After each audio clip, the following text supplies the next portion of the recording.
प्यारे बच्चों, आज यूपी बोर्ड हाई स्कूल के अध्याय 1 काव्यखंड के सूरदास द्वारा रचित पद का दूसरा भाग का अध्ययन करेंगे।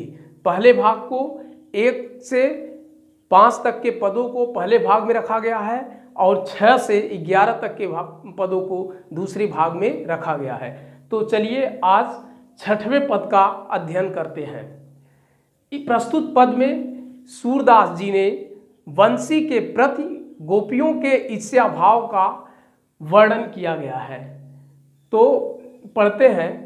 सखी रे मुरली लीजै चोरी, जिन गोपाल कीन्हे अपने बस, प्रीति सबिन की तोरी, छिन इक घर भीतर निसिवासर, धरत न कबहू छोरी, कबहू कर कबहू अधरनी, कटि कबहू खोसत जोरी, ना जानो कछु मेली मोहिनी, राखे अंग अंग भोरी, सूरदास प्रभु कौ मन सजनी, बांध्यो राग की डोरी।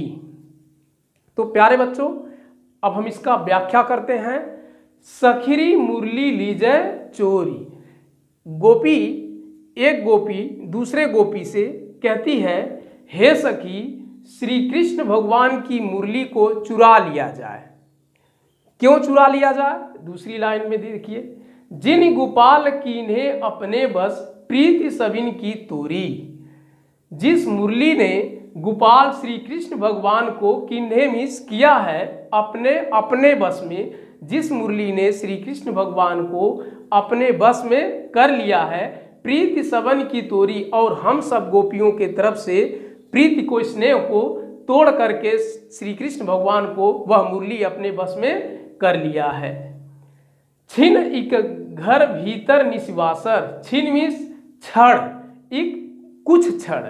घर, न घर में न भीतर न घर के अंदर, निसिवासर, न दिन में न निशि, न रात में, वासर न दिन में, धरत न कबहू छोरी। वह मुरली एक क्षण भी घर पर भी नहीं रखते हैं और रात को भी नहीं अपने से अलग होने देते हैं और दिन को भी, धरत न कबहू छोड़ी, वह मुरली को कभी वह कहीं पर रखते नहीं है। कबहू कर कबहू अधरन, कटि कबहू खोसत जोरी। कबहू कर, कभी हाथ में, कबहू अधरन, और कभी होठों पर, कटि कबहू खोसत, और कभी अपने कमर में खोस लेते हैं। ना जानो कुछ मेली मोहिनी, राखे अंग अंग भोरी। ना जाने वह उस मुरली ने कौन सी मोहिनी मंत्र कर दिया है जिससे श्री कृष्ण भगवान के पूरे शरीर को अपने वश में कर लिया है। सूरदास प्रभु कौ मन सजनी, बांध्यो राग की डोरी। सूरदास जी कहते हैं, गोपियां कहती हैं, हे सजनी, प्रभु श्री कृष्ण भगवान को वह मुरली ने अपने राग की डोरी में बांध लिया है। तो प्यारे बच्चों, काव्यगत सौंदर्य को पहले बता दिया गया है। अब ये दूसरे को, 7वें को पढ़ते हैं। उधव मोहि ब्रज बिसरत नाही, वृंदावन गोकुल वन उपवन, सघन कुंज की छाही, प्रात समय बाता जसुमति, अरुनंद देख सुख पावत, माखन रोटी दहो सजायो, अति हित साथ खवावत, गोपी ग्वाल बाल संग खेलत, सब दिन हसत रिसात, सूरदास धनि धनि ब्रजवासी, जिनसो हित जत तात। तो प्रस्तुत पद, इसमें श्री कृष्ण भगवान मथुरा में उद्धव जी से वार्तालाप करते हैं और कहते हैं, यह कहते हुए कहते हैं, उद्धव मोहि ब्रज बिसरत नाही। हे उद्धव जी, मुझे ब्रज भूला नहीं जा रहा है। बिसरत मीन्स भूला नहीं जा रहा है। क्यों नहीं भूला जा रहा है? वृंदावन गोकुल वन उपवन सघन की कुंज। वह वृंदावन, गोकुल वन, उपवन, वहां के बगीचे, सघन कुंज की छाया, और वहां पे संपूर्ण रूप से फैली हुई कुंजाओं की छाया, प्रात समय माता जसुमति, अरुनंद देख सुख पावत। प्रातः समय होते हुए माता यशोदा को और नंद बाबा को देखकर मुझे सुख का अनुभव प्राप्त होता था। माखन रोटी दहो सजायो, अति हित साथ खुआवत। वह माता यशोदा माखन रोटी और सजी हुई दही को अतिथि अपने साथ बैठकर मुझे खवाती थी, खिलाती थी। गोपी ग्वाल बाल संग खेलत, सब दिन हंसत रिजात। वहां उस गोकुल में मैं हमेशा गोपियों ग्वाल बालों के साथ खेलते रहते थे, पूरा दिन, सब दिन हंसत रिजात। वहां पर हमारा संपूर्ण दिन हंसते और खेलने में ही व्यतीत हो जाता था। सूरदास धन धन ब्रजवासी जिनसो हित जद ताद। सूरदास जी कहते हैं कि धन धन वह ब्रज के वासी धन्य हैं जिनका हित जात, जिनके हित की बात स्वयं श्री कृष्ण भगवान करते हैं। ऐसे ब्रज के वासी, ब्रज के संपूर्ण वासी को वासी धन्य। तो प्यारे बच्चों, अब 8वां देखते हैं। ऊधो मन न भये 10-20, एक हूतो सो गयो श्याम संग, को अवराधे ईस। इंद्री शिथिल भई केशव बिन, ज्यों देहि बिनु शीस। आशा लागी रहति तन श्वासा, जीवहि कोटि बरिस। तुम तो सखा श्याम सुंदर के, सकल जोग के ईस। सूर हमारे नंद नंदन बिनु, और नहीं जगदीश। प्यारे बच्चों, आशा करते होंगे कि आपको स्पष्ट दिखाई देती होगी। तो इसकी व्याख्या करते हैं। गोपियां कहती हैं उधो मन न भय 10-20। ये प्रसंग उस समय का है जब कृष्ण द्वारा उद्धव को गोपियों के पास भेजा जाता है कि उनको आप जाइए और उनसे निराकार ब्रह्म की उपासना करने के लिए कहिए। तो वह आते हैं ब्रज, गोपियों के समक्ष यह बातें कहते हैं। तो उनके कहने का, उनके प्रश्न का उत्तर देती हुई गोपियां कहती हैं उधो मन न भय 10-20। हे उद्धव जी, हमारे पास 10-20 मन नहीं है। एक हूतो सो गयो श्याम संग, को अवराधे ईस। हमारे पास एक ही मन था, वह भी श्री कृष्ण के साथ चला गया। को अवराधे ईस, और किस मन से मैं आपके इस आराध्य देव निर्गुण ब्रह्म की उपासना करें। इंद्री शिथिल भई केशव बिन, ज्यों देहि बिनु शीस।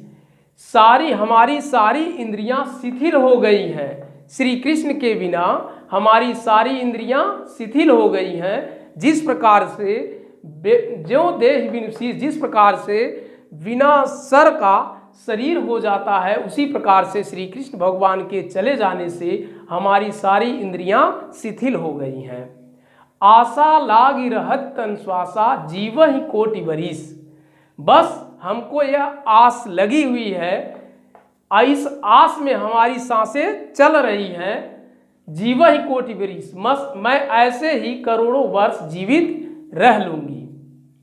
तुम तो सखा श्याम सुंदर के, सकल जोग के ईश।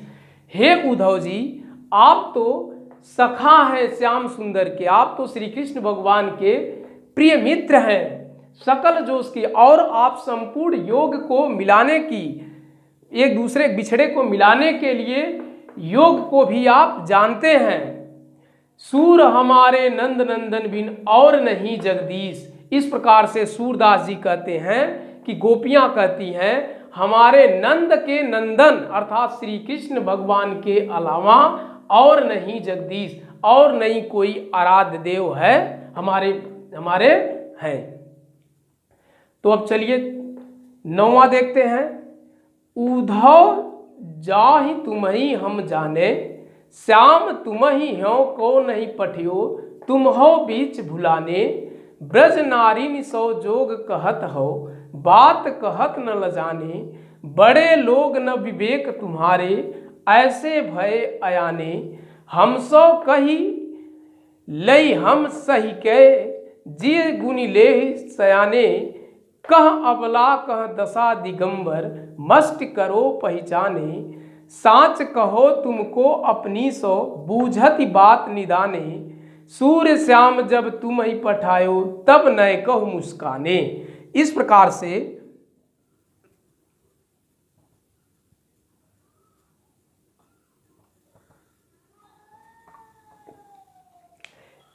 से यह पद जब उद्धव द्वारा कहा जाता है गोपियों से निराकार ब्रह्म की उपासना करने के लिए, तो गोपियां पुनः उनका उत्तर देते हुए कहती हैं, उद्धव जाहूं तुम ही हम जाने।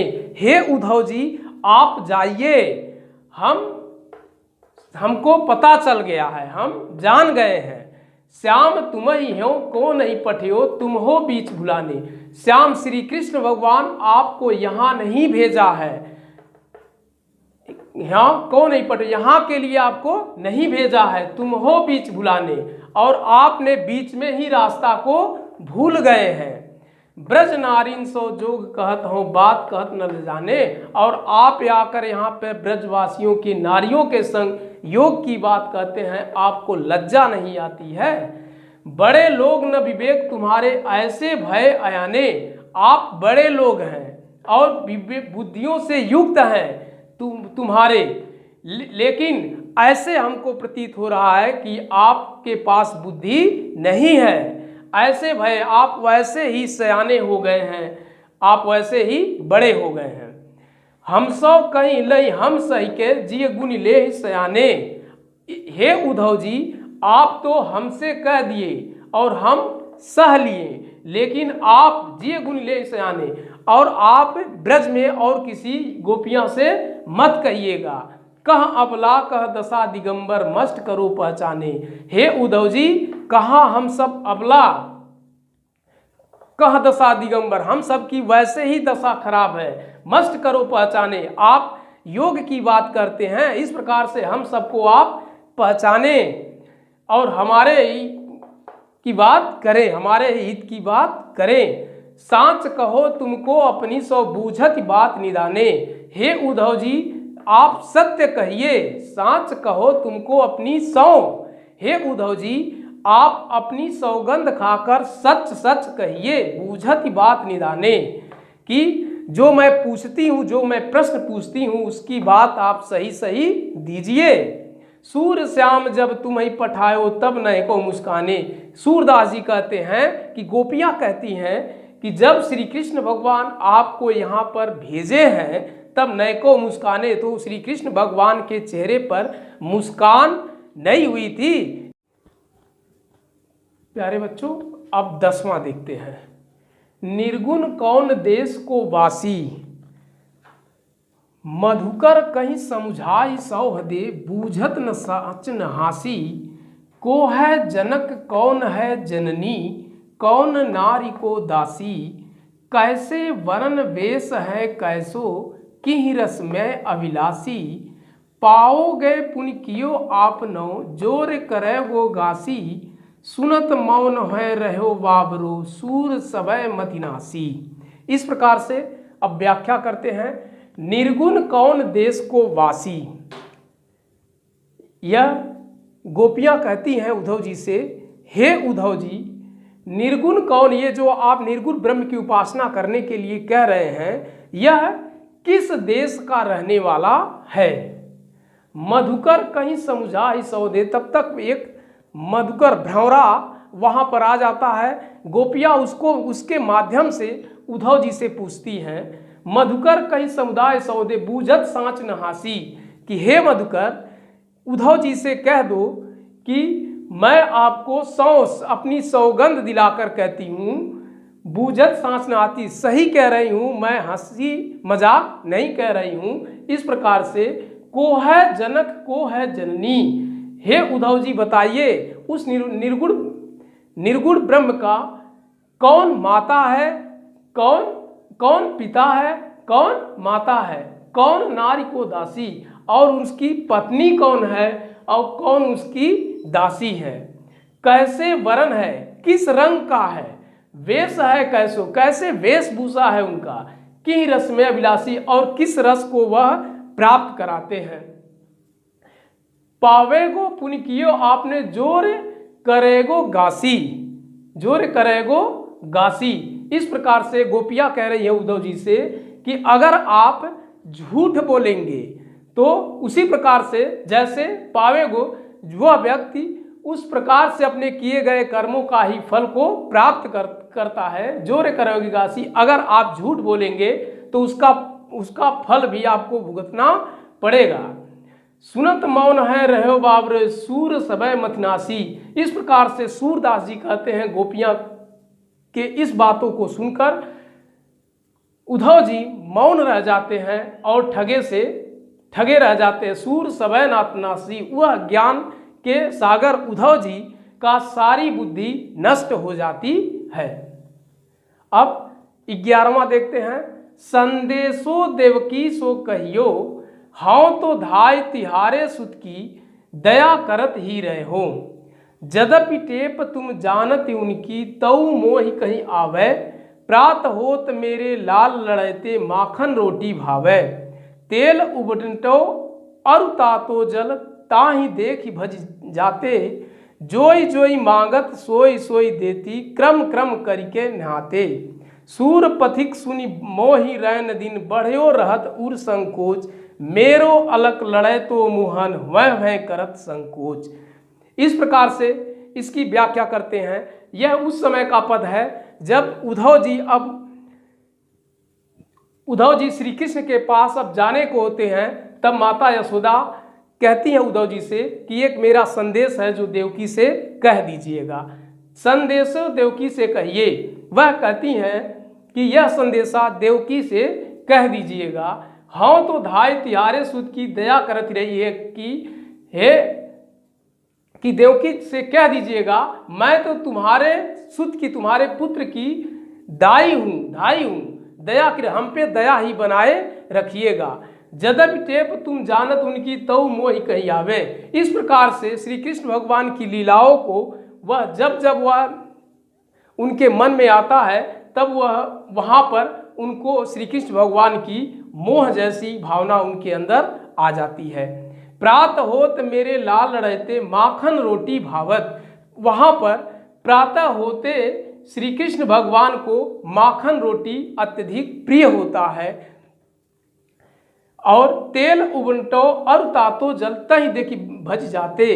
अब श्री कृष्ण भगवान तेल, उबटन और गर्म पानी को एक साथ देखकर वह भागने लगते हैं। वह तब स्नान नहीं करते हैं। इसलिए माता यशोदा देवकी से कहती हैं उनको, जोई जोई मांगत सोई सोई देत, क्रम क्रम करके नहाते। वह जो जो मांगेंगे आप उन चीज़ों को क्रम से ही दीजिएगा, तब वह स्नान को करेंगे। सूर पथिक सुनि मोहि रैन दिन, बढ़्यो रहत उर संकोच। सूरदास जी कहते हैं कि माता यशोदा कहती हैं कि अगर मथुरा की तरफ से कोई पथिक, कोई राहगीर इधर आता है तो माता यशोदा दौड़कर उनके पास जाती हैं और श्री कृष्ण भगवान के विषय में पूछती हैं। उनके विषय में उनका संकोच बना ही रहता है कि किस प्रकार से वह होंगे। मेरो अलग लड़े तो मोहन, वह है करत संकोच। मेरा वह लाडला मोहन श्री कृष्ण भगवान लड़े तो करत संकोच। वह किसी भी चीज को मांगने में वह संकोच करते हैं। इस प्रकार से माता यशोदा से, हे उद्धव जी कह दीजिएगा कि जिस क्रम में मांगेंगे उसी क्रम में वह उनको देंगी। इस प्रकार से प्यारे बच्चों, यह हाई स्कूल का सूरदास द्वारा रचित पद समाप्त होता है। फिर अब अगले वीडियो में मिलते हैं कक्षा 9 के कबीरदास के दोहे से। नमस्कार।